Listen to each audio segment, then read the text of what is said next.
বাংলাদেশি খাবারকে কেউ প্রমোট করে না। জব করার পর শুটিং করে রান্না করা কোনোভাবেই সম্ভব না। তো থাকে ওয়ার্কিং আওয়ার 9-10 ঘন্টা মিনিমাম। ইন টাইম আছে, আউট টাইম নেই। আমরা কিন্তু রান্নার প্রতি দুর্বল, সেটা ছেলে হোক আর মেয়ে হোক। আমি যখন শুরু করছি তখন আমার কোনো একাডেমিক নলেজ ছিল না। আমার বেতন ছিল 700 টাকা, সার্টিফিকেট ছাড়া ওই নলেজটা ভ্যালুয়েবল ছিল না। সোশ্যাল মিডিয়াতে যখন কাজ করি আমি সাপোর্ট পাইনি। শেফ আমাদের ভিডিও দেখি ঠিকই, এখন পর্যন্ত আমি পোলাও রান্না করতে পারি না। ফরেন স্টাইলে যে রান্নাটা হবে ওটা টাইম কতটা সেটা বাংলাতে নিয়ে আসি, টেম্পারেচার কত হবে সেটা বাংলা রান্নাতে নিয়ে আসি। রান্নাও তো একটা শিল্প। বাংলাদেশের শেফ পেশাটাকে বেছে নেওয়ার সম্ভাবনা কেমন দেখেন? দিনে কয় ঘন্টার মতো আপনি কন্টেন্ট বানান? দিনে অ্যাকচুয়ালি এটা ফিক্সড না, যখন যেদিন সময় পাই 2টা 3টা, অনেক সময় 3টাও করি। 3টার মতো কন্টেন্ট বানাতে কেমন টাইম লাগে? অন অ্যাভারেজ পার কন্টেন্টে 3 ঘন্টা সময় লাগে। আপনার এই কন্টেন্টগুলো কি আপনি নিজে এডিট করেন? না, আমাদের টিম আছে। আমার টিমে টোটাল 11 জন সদস্য। আচ্ছা, আপনার ফুল টিম নিয়ে আজকে জানবো, সেই সাথে আমরা আমাদের দর্শকদের জানাবো, কিন্তু তার আগে আমি অনুষ্ঠান শুরু করি। Sure, please.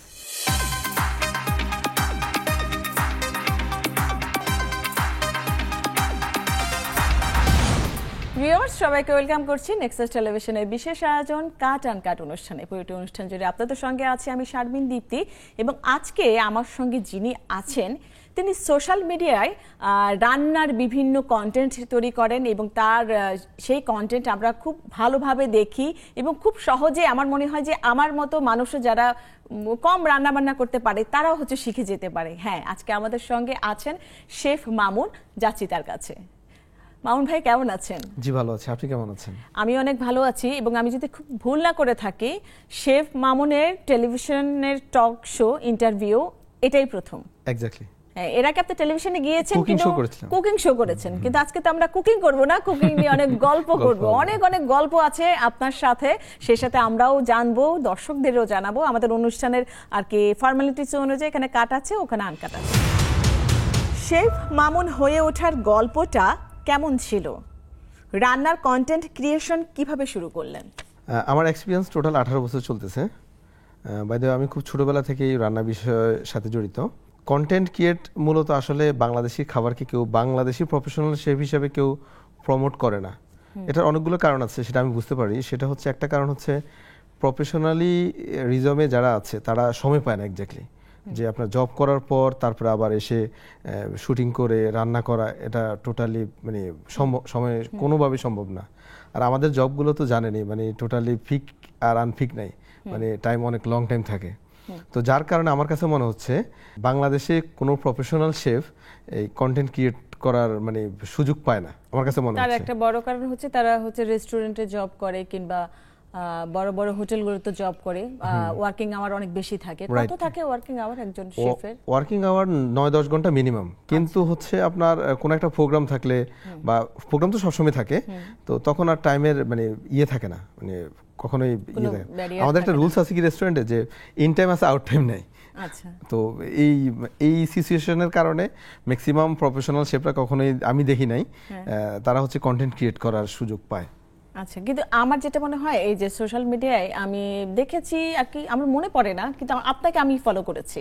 হ্যাঁ, অনেক আগে থেকে ফলো করেছি। প্রথমে আমি ইউটিউবে আপনাকে দেখেছিলাম, তার পরবর্তীকালে আমি দেখলাম যে ফেসবুকেও আপনার একটা পেজ আছে, কিন্তু ইউটিউবে দেখে আমার কাছে খুব ভালো লাগতো যে এরপরের কন্টেন্ট কি, এরপরের কন্টেন্ট কি, কিভাবে হলো যাত্রাটা একেবারে শুরু থেকে যদি একটু বলি। শুরুতে বলি, আমার আসলে ASMR যে কুকিংগুলো আছে, মানে সাউন্ড, শুধু সাউন্ড, ওই কুকিংটা আমার না খুবই মানে মেন্টালি মানে রিফ্রেশিং করার জন্য আমার কাছে খুব ভালো লাগতো। তো আমি যখন স্টার্ট করি তখন আমি এই কুকিং ভিডিও মানে ASMR কুকিং স্টার্ট করার পর প্রায় আপনার 90টা ভিডিও তৈরি করছিলাম। কিন্তু অ্যাকচুয়ালি আমার যে স্টুডিও ছিল সাউন্ড প্রুফ ছিল না, তো আমি ওটাতে ভালো রেজাল্ট পাইনি। পরে আমি টোটালি এই 90টা ভিডিও ডিলিট করে। সেটা কত সালের ঘটনা হতে পারে? এটা হচ্ছে আপনার এখন 2025 সাল, 24-এর প্রথমে আমি। মানে কন্টেন্ট ক্রিয়েশনে আপনার বেশি দিন না, 11 মাসের মতো হয়েছে। 11 মাসের মতো আপনার ডিউরেশন কন্টেন্ট ভিডিও ডিলিট করার পরে 11 মাস। সেটা হচ্ছে ডিলিট করার পরে 11 মাস। আপনার ফেসবুকে ফলোয়ার হচ্ছে আপনার পেজে, শেফ মামুন পেজে 7,83,000 মতো, আর ইউটিউবে 3 লাখেরও বেশি। যে এত কম সময় 11 মাস সাথে ফেসবুকে তো অনেক আর কি রেসপন্স পেয়েছেন, সেই সাথে ইউটিউবেও তো কিভাবে শুরু করলেন প্রথম যাত্রাটা যদি একটু বলি? আসলে আমি বেসিক্যালি পার্ট টাইম হচ্ছে টিচিং করি এফএমবি প্রোডাকশনের উপরে, মানে রান্না বিষয়ক ক্লাস নেই, তো কয়েকটা প্রতিষ্ঠানে নেই যখন সুযোগ পাই ডে অফের সময়। তো আমি দেখলাম যে অ্যাকচুয়ালি টিউটোরিয়াল যে ব্যাপারটা, মানে বোঝানোর যে ব্যাপারটা, সেটা মনে হয় আমার ভিতরে কিছু আছে। তো যার কারণে শুধু বাংলাদেশি খাবারকে প্রমোট করার জন্য বাংলাদেশে আসলে আমরা রান্নাটা শিখছি মা বা খালাফুবিদের দাদির কাছ থেকে, তো কিন্তু আমরা এটা যে একটা কেমিস্ট্রি, এই কেমিস্ট্রিটা কিন্তু বুঝে করি না, জাস্ট আমরা ওই যে মা খালা থেকে দেখছি ওইভাবে করতেছি। তো এখানে যে একটা টাইম টেম্পারেচারের ব্যাপার আছে, একটা মেজারমেন্টের ব্যাপার আছে, এই ব্যাপারগুলো আসলে মূলত টেকনিক্স আছে যেগুলো আমরা আসলে জানি না। হ্যাঁ, তো এই টাইম টেম্পারেচার মেজারমেন্টের যে বিষয়গুলো আছে সেগুলো জাস্ট একটা যে মানে বুঝার একটা ব্যাপার, এই বুঝার ব্যাপার ইউটিউবে আসলে কেউ প্রপারলি এক্সপ্লেন আমি দেখি নাই। যার কারণে আমি মূলত ওই অ্যাঙ্গেলে যখন গিয়েছিলাম 2 মাসের মাথায় হচ্ছে আমার প্রায় 47,000 ফলোয়ার হয়ে গেছে, মানে 2 মাসের মাথায়। তো পরবর্তীতে আর সময় লাগে না, মানে উঠতেছে এখন পর্যন্ত ঊর্ধ্বগতি চলছে। মাঝখানে আবার একটা স্ট্রাইক খাইছিলাম, সেটা হচ্ছে আন্দোলনের সময় স্টুডেন্টদের পক্ষে হয়ে আবার কিছু লেখালেখি করছিলাম, তো স্ট্রাইক খাওয়ার পরে আবার একটু ডাউন হয়েছে, এখন আবার ব্যাক টু দ্য মানে পয়েন্টে চলে আসছি। কোথায় জব করছেন? আমি এখন অ্যাজেলম্যান গ্রুপে আছি বনানী, কর্পোরেট শেফ হিসেবে। আচ্ছা, তো সেখানে কত ঘন্টা কাজ করতে হয়? ওখানে উইকলি 3 দিন আমি সময় দিই। 3 দিন? আর বাকি 3 দিন হচ্ছে আমার কুকিং একাডেমি এবং হচ্ছে ইউটিউব নিয়ে, মানে সোশ্যাল মিডিয়া নিয়ে কাজ করি। বাহ, চমৎকার যে 3 দিন কাজ করছেন, বাকি তাহলে আপনি মোটামুটি ফুল টাইমটা দিতে পারছেন। কুকিং একাডেমিটা আসলে সেটা কি আপনার নিজস্ব, কিংবা কবে থেকে? কুকিং একাডেমিটা টোটালি আমার নিজস্ব। আমি হচ্ছে কুকিং একাডেমি করেছি কয়েক ধরনের মানুষের জন্য। সর্বপ্রথম হচ্ছে যারা বাসা বাড়িতে রান্না করে, আমাদের এই জেনারেশনে এসে আমরা কিন্তু রান্নার প্রতি দুর্বল, সেটা ছেলে হোক আর মেয়ে হোক। আমি যেটা বুঝতে পারি, আমার বাসায় আছে, আমার আশেপাশে আত্মীয় স্বজন, তাদের দিকে তাকাইলে, কারণ আমরা একটা সময় চলে যাই পড়াশোনায়, তো রান্না শেখার মতো এই সময় অ্যাবিলিটি হয় না। যখন আমরা ফ্যামিলিতে চলে আসি, মানে বিয়ের পরে এই লাইফটায়, তখন কিন্তু অনেক কথা শুনতে হয়। তো তারা হচ্ছে আবার কোর্স করার মতো কোনো ইনস্টিটিউটে গিয়ে যে কোর্স করবে সেই সুযোগটাও মানে তাদের হয় না। তো যার কারণে একেবারে স্পেসিফিক মানে পয়েন্টগুলো নিয়ে আমার হোম কুকিং গুলো আমি চালু করছি। আবার অনেকে আছে লং টাইম ধরে রেস্টুরেন্ট হোটেলে কাজ করতেছে, ছোটখাটো জায়গায়, পড়াশোনা করে নাই, কিন্তু এই বেসিক যে রুলসগুলো, এফএমবি প্রোডাকশন বা কুলিনারি আর্টস যেটাই বলেন, বেসিক রুলসগুলো না জানার কারণে তারা হচ্ছে ভালো হোটেলে সুইচ করতে পারে না। তো তারা ওখানে জব থাকা অবস্থায় যাতে ওই রুলসগুলো জানতে পারে, এর উপরে আমি শর্টলি হচ্ছে প্রফেশনাল শেফ করি, যেটা হাইজিন হিসাব বোঝা, প্লাস হচ্ছে ক্রস কন্টামিনেশন বোঝা, কুকিং মেথডগুলো বোঝা, এর উপরে হচ্ছে তাদের জন্য আমি শর্টলি কোর্স। কবে শেফ কোর্স করেছিলেন? আমি করে আপনি কি জয়েন করেছিলেন? আসলে মূলত আমি স্টার্ট করছি হচ্ছে ফাইন গার্ডেন একটা রেস্টুরেন্ট 2008 সালে। তো ওই সময় আমার বেতন ছিল 700 টাকা। সরি, আসলে বেতনটা আমি উল্লেখ করতেছি কারণ গল্পটা জানি। হ্যাঁ, কারণ হচ্ছে মানে আমাদের ভ্যালুগুলো আমরা আসলে মানে প্রথম থেকে আমাদের দেশের কারণে আমরা অনেক কিছুর কারণে আমরা আমাদের ভ্যালু পাইনি। আলটিমেটলি যখন এই কি বলে জেনারেশন যখন আপ হওয়ার পর থেকে আমরা অনেক কিছু জানতে পারছি, সুযোগ হয়েছে। তো ওই সময়ে আমি যখন শুরু করছি তখন আমার কোনো একাডেমিক নলেজ ছিল না। আস্তে আস্তে জানতে পারলাম যে সে প্রফেশন একটা ডিমান্ডেবল প্রফেশন। তারপর আমি royal university hotel management course করি, বাট জব করার 8 বছর পরে। ওই কোর্সটা ছিল আমার মূলত অ্যাকচুয়ালি একটা সার্টিফিকেট দরকার, কারণ আমি যখন 8 বছর ওভারকাম করেছি তখন ওই সার্টিফিকেট ছাড়া, মানে আমার যে নলেজ ছিল, বেসিক নলেজ ছিল, সার্টিফিকেট ছাড়া ওই নলেজটা ভ্যালুয়েবল ছিল না। যার কারণে আমার হোটেল ম্যানেজমেন্ট করা। তারপর আমি লামেরিনে জব করি, দেন আস্তে আস্তে বাংলাদেশের মোটামুটি 5 স্টার হোটেলগুলোতে জব করার সুযোগ হয়, বা মানে এখন স্টিল নাও বড় একটা কোম্পানিতে আছি। মানে শেফ কোর্স যদি না করা হয় ভালো করে প্রতিষ্ঠানে জব পাওয়া যায় না। আমরা যদি কোনো কাজ শিখি, কাজে দক্ষতা পাই, কিন্তু ওই কাজের দক্ষতাকে অর্গানাইজ থাকে না। আর একাডেমিক নলেজটা হয়ে গেলে একটা অর্গানাইজিংয়ে চলে আসে, তখন যে কোনো কাজ খুব প্রপারলি করা সম্ভব হয়। যার কারণে বড় বড় প্রতিষ্ঠানগুলোতে হচ্ছে একাডেমিক নলেজটাকে ফার্স্ট প্রায়োরিটি দেয়। এখন আপনার প্রতিষ্ঠানে আর কি আপনার যত কলিগস আছে, কিংবা বন্ধু বান্ধব, বাসার আত্মীয় স্বজন, সবাই আর কি আপনাকে নিয়ে কি বলে? সবার এক কথাটা কি বলবেন? সোশ্যাল মিডিয়াতে যখন কাজ করি আমি টোটালি কারো কাছে হচ্ছে মানে ভালো পাই নাই, সাপোর্ট পাই নাই। কারণ সাপোর্ট পাই নাই এই কারণে আমি একটু কার্ভিং জানি, কার্ভ করতে জানি, আমি ডিজাইন করতে জানি। তো আমি প্রথম স্টার্ট করছিলাম কার্ভিং এর উপরে। মানে এই কার্ভিং এর উপরে আমি কোনো ভিডিও দেখি না, আমি বলতেছি। তো কার্ভিং এর উপর স্টার্ট করার পর যখন দেখলাম যে কার্ভিং করতে অনেক লং সময় ব্যাপার থাকে, লং টাইমের ব্যাপার থাকে, আর এটা হচ্ছে অনেক ধৈর্যের ব্যাপার থাকে। তারপর ওটা বাদ দিছি। বাদ দেওয়ার পরে হচ্ছে এই আস্তে আস্তে কুকিং শুরু করি। তো আমার এই জার্নিটা টোটালি প্রায় 1-1.5 বছর এদিক সেদিক নষ্ট হয়ে গেছে। আমার ফ্যামিলিতে কেউই হচ্ছে মানে এটাতে সন্তুষ্ট ছিল না। না, এখন যে আমি যেটা জানতে চাচ্ছি, এখন তো আপনি একেবারে স্টাবলিশ একজন পারসন, আপনি ভালো একটা জব করছেন, পাশাপাশি আপনি হচ্ছে সোশ্যাল মিডিয়ায় অনেক নোন, একদম পাবলিক ফিগারই আমরা বলবো। তো এখন আপনাকে নিয়ে তারা কি প্রাউড করে, যে কি বলে আপনাকে দেখে? এটা আসলে সবাই বলে যে আমি কষ্ট করছি, সে রেজাল্টটা পাচ্ছি। আচ্ছা, সবাই এটা সাপোর্ট করে এখন। বাট যখন অবস্থান ভালো ছিল না, তখন কেউই সাপোর্ট করে নাই, মনে করতো যে এক ধরনের পাগলামি করি। সেটা হচ্ছে স্পাইস গুরু, নাম শুনছেন কিনা জানি না, সেটা হচ্ছে আমারই কোম্পানি। তো আমার এই দীর্ঘ 18 বছরের এক্সপিরিয়েন্স নিয়ে আমি এই মশলাগুলো করেছি খুবই R&D করে। তো এই মশলার যে R&D গুলো বাসায় করতাম, সবাই মানে এটা ভালো চোখে নিত না আমার ফ্যামিলিতেও। মানে আমি এই মশলা, একটা হার্বস, একটা স্পাইসি, অ্যারোমেটিক স্পাইসি, এটা কম্বিনেশনগুলো মিলাইতাম। তো এই কম্বিনেশন মিলানোর যে সময়টা ছিল, এই সময়টা কেউ ভালো চোখে দেখতো না। বাট আলটিমেটলি এখন যখন স্পাইসগুলো নিচ্ছি, এখন করছি, স্পাইসগুলো এস্টাবলিশ হয়ে গেছে, অনেক রেস্টুরেন্টে আমার মশলা নিয়ে হচ্ছে তারা ব্যবসা করতেছে। তো কোন কোয়ালিটির মশলা আমি ক্রিয়েট করলে রেস্টুরেন্টে পর্যন্ত আপনার মশলাটা ইউজ করে। তো এখানেও আরেকটা আপনার অ্যাচিভমেন্ট। বাসায় কে কে আছে আপনার? বাসায় আমার ওয়াইফ আছে, 2টা বাচ্চা আছে, আমার আব্বু আম্মা আছে, ছোট ভাই আছে। ছোট ভাই এখন অলরেডি হোটেলে ঢুকে গেছে, আর মেজো ভাই দেশে। মানে বড় ভাইকে দেখে ছোট ভাই ইন্সপায়ার্ড, যে ছোট ভাইও গেছে। এখন রাস্তাঘাটে বের হলে শেফ মামুনকে সাধারণ পাবলিকটা তো অবশ্যই চেনে, কি বলে তারা? বিশেষ করে আমার এলাকায়, আমি গ্রামের বাড়িতে খুব কম যাওয়া হয়। তো লাস্ট টাইম যখন গিয়েছিলাম, গ্রামের বাড়িতে যাওয়ার পর মানে আমি এই যে আয়শান ভাই একটু ছবি তুলি, এই ব্যাপারটা হচ্ছে কি, কখনো আমি নেগেটিভলি নেই না। বাট আমার কাছে এই জিনিসটা কখনোই আমি চাই না যে আসলে আমি সবার মতোই থাকতে চাইছি, যেরকম আগে ছিলাম। তো এখন ব্যাপারটা হচ্ছে মনে হয় সবাই একটু আলাদাভাবে নেয়, এটা কখনো আমি চাই না। আমার বন্ধু বান্ধব, এটা কেমন লাগে? এটা আপনি চাননি, কিন্তু এটা আপনি এখন হয়ে গেছেন, সেই বাস্তবতায় পৌঁছে গেছেন, কিন্তু কেমন লাগে যখন আপনি গ্রামের বাড়ি যান? আমার কাছে ভালো লাগে, কিন্তু মানে আমি চাচ্ছি যে ফরমালি সবার সাথে মিশার জন্য, যেটা আমার সবসময় চাওয়া, যে ফরমালি সবাই সবসময় থাকার জন্য। এখনো মানে বাড়িতে গেলে জাল দিয়ে মাছ ধরা, প্লাস হচ্ছে গ্রামে অঞ্চলে যে কাজগুলো, যে বিনোদনগুলো, সেগুলো এখনো যাই করি। কিন্তু এই জিনিসটা পিছন থেকে ব্যাকগ্রাউন্ড অনেকে ভিডিও করে। বাসায় রান্না কি আপনি করেন নাকি আপনার বউ করে? বাসায় রান্না আম্মা থাকলে ডেফিনেটলি আম্মা করে, আর আমার ওয়াইফ করে। আমি হচ্ছে ধরেন শুটিংয়ে কোনো স্পেশাল কিছু রান্না করলে সর্বপ্রথম বাসায় আগে দিই। না, ধন্যবাদ আপনাকে সত্যিটা বলার জন্য। আমি যেই সব শেফকে জিজ্ঞেস করেছি, তারা সেম কথাই বলেছে, বাসায় রান্না করি না, বউ রেঁধে দেয়, ওটাই খাই। আচ্ছা, আমরা পরবর্তী কোশ্চেনে চলে যাই। আপনার কন্টেন্ট ক্রিয়েশনে বিশেষ একটা স্টাইল হচ্ছে খুব সহজভাবে আপনি শেখান। এই থিম কিভাবে আপনি ক্রিয়েট করলেন? আমার মূল জার্নি এই টপিকসটার উপরে, সেটা হচ্ছে রান্না আমরা কিন্তু অনেক কঠিন মনে করি, কিন্তু রান্নার কেমিস্ট্রিগুলো বুঝলে, মানে বিহাইন্ড দ্য সিনে আসলে কি হতে পারে, এই জিনিসটা বুঝলে হচ্ছে রান্নাটা সহজ। যার কারণে আমি প্রত্যেকটা স্টেপ খুব সহজভাবে এক্সপ্লেন করার চেষ্টা করি। যেই জায়গাগুলোতে আমি প্রবলেমে পড়ছি রান্না করার সময়, ওই ব্যাপারগুলো হচ্ছে সবসময় আমি নোট করে রাখি, এবং এটা সলিউশনটা কি। আর আমি বিশেষ করে বাংলা খাবার এবং ফরেন খাবার, প্রত্যেকটা ফরেন খাবারকে হচ্ছে আপনার একটা স্পেসিফিক কি বলে গাইডলাইনে চলতে হয়, দেন একটা ভালো রেজাল্ট আসে।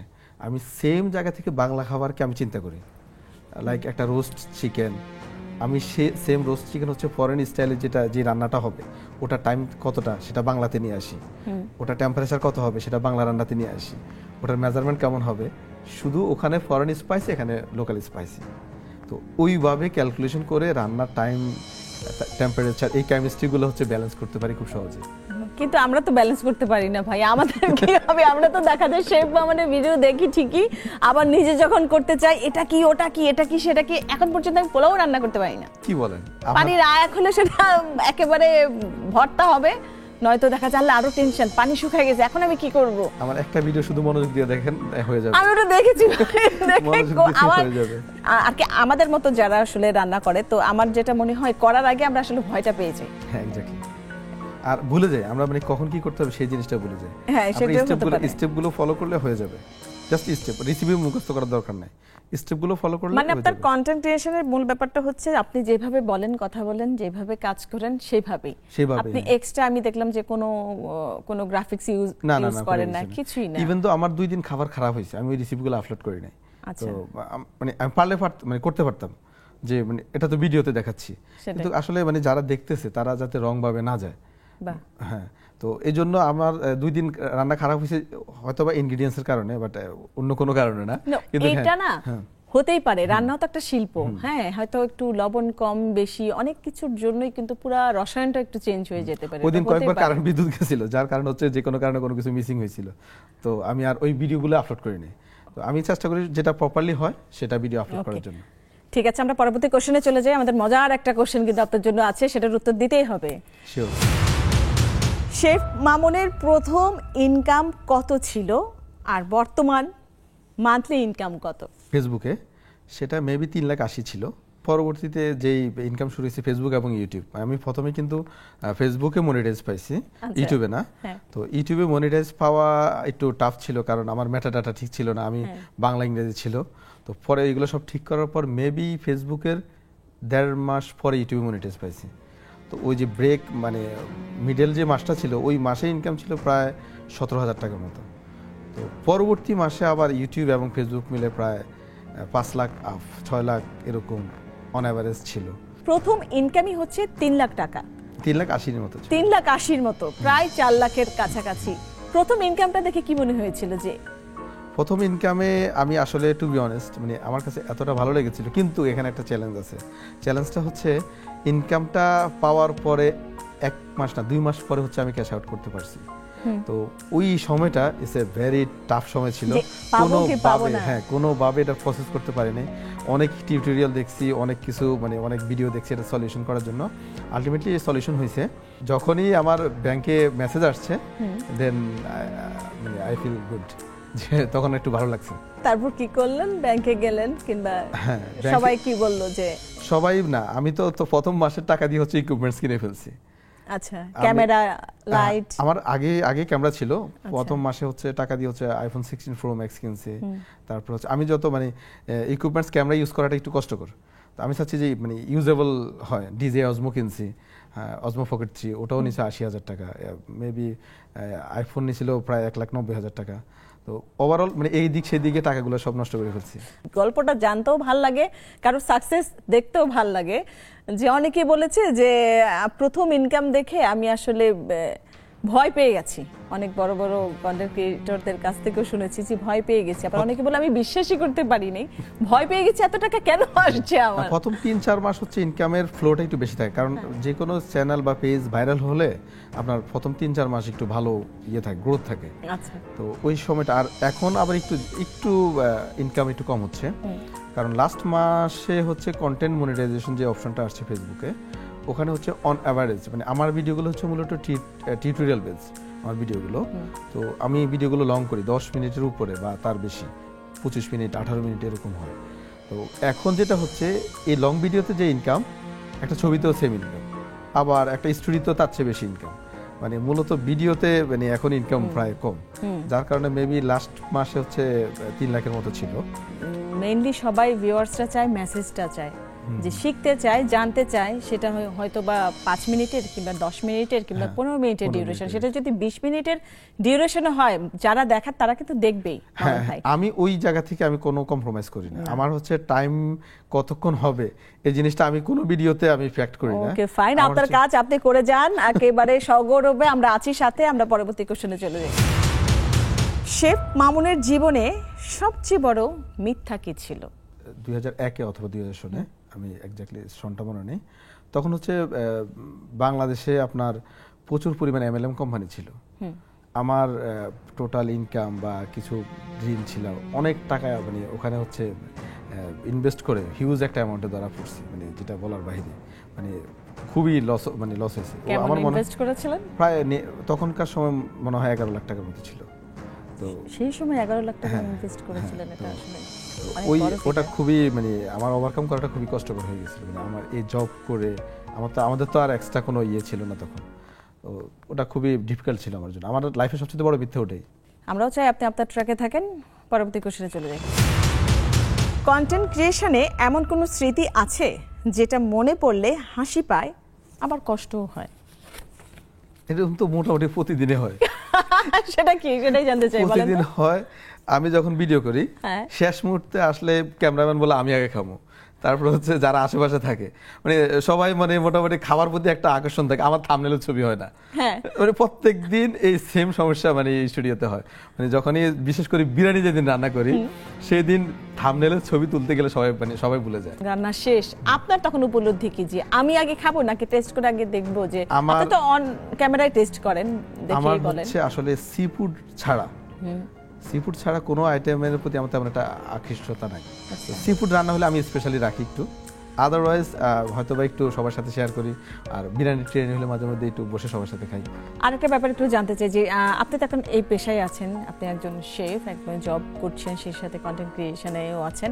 তো বাংলাদেশের এই শেফ আর কি হয়ে ওঠার কিংবা এই পেশাটাকে বেছে নেওয়ার সম্ভাবনা কেমন দেখেন? এটা হচ্ছে খুবই সম্ভাবনা, কারণ আমরা যখন স্টার্ট করছিলাম তখন বাংলাদেশ পর্যটন কর্পোরেশন ছাড়া তেমন কোনো ইনস্টিটিউট ছিল না। মেবি টমি মিয়া বা অন্য ছোটোখাটো ইনস্টিটিউট ছিল। তো রাইট নাও বাংলাদেশে অনেকগুলো ইনস্টিটিউট আছে, যার কারণে স্টুডেন্টরা ভালো মানে শিক্ষা পাওয়াটা খুব সহজ হয়ে যায়। সবচেয়ে বড় কথা হচ্ছে বাংলাদেশ থেকে বিশেষ করে জুনিয়র যে স্টাফগুলো, ওই স্টাফগুলো চাহিদা ইউরোপে প্রচুর চাহিদা। কোনো একটা ছেলে ফেলে কোর্স করার পর মোটামুটি ইন্টার্নশিপ করে 5 স্টার হোটেলে 3-4 মাস, তারপরে ভালো ইয়ারওয়েজে হচ্ছে আপনার চান্স পেয়ে যায়, বড় বড় কোম্পানিগুলোতে চান্স পেয়ে যায়। আমার মনে হয় যে কোনো চাকরিতে ঘুষ টুস এই যে ঝামেলা আছে, এই ঝামেলা ছাড়া আমার মনে হয় শেফ প্রফেশন টেকনিক্যাল কাজ এবং কি বলে ডিমান্ডেবল। তার মানে ঘুষ না দিয়ে শেফ হয়ে যায়, সেটা তো বলছেন। হ্যাঁ এক্স্যাক্টলি। চমৎকার, সুন্দর একটা আর কি এক কথা আপনি বুঝিয়ে দিলেন। তার মানে এই পেশায় আসলে অবশ্যই সাকসেস আছে যদি সে সেটা ক্যারি করে। আপনার কি কোনো ইনস্টিটিউট দেওয়ার ইচ্ছা আছে কিনা, যদি আপনি অনলাইনে কোর্স করান? আমি স্টিল নাও চিন্তা ভাবনা করছি অনলাইনে যদি সবাই সেবাটা হচ্ছে পারফেক্টলি পায়, দেন আমি প্র্যাকটিক্যালি চলে যাব। ইনস্টিটিউট দেওয়ার একটা চিন্তা আমাদেরও সেই আসলে প্রত্যাশা থাকবে। অনেক অনেক শুভকামনা। সামনে শেফ মামুনের একটা ইনস্টিটিউট হবে এবং অলরেডি আপনি অনেক সাকসেস, অনেক মানুষ আপনাকে চেনে, অনেক চমৎকার ভিডিও দেন, আমরা সেগুলো দেখে শিখি নিজেরাও ট্রাই করার চেষ্টা করি, যদিও ঠিকঠাক মতো করতে পারি না। অনেক ভালো থাকবেন আপনি। অনেক ধন্যবাদ আমাদের অনুষ্ঠানে আসার। আপনার অনুষ্ঠানে এসে আমার কাছে ভালো লেগেছে, অসংখ্য ধন্যবাদ। দর্শক, গল্পে আমরা অনুষ্ঠানের একেবারে শেষ পর্যায়ে চলে এসেছি। শেফ মামুনের সাথে আজকে অনেক গল্প হলো, অনেক আড্ডা হলো। আজকে একেবারে শেষ প্রান্তে, দেখা হবে আগামী আয়োজনে নতুন একজন অতিথিকে সঙ্গে নিয়ে। সে পর্যন্ত সবাই অনেক ভালো থাকবেন, সুন্দর থাকবেন। বিদায়।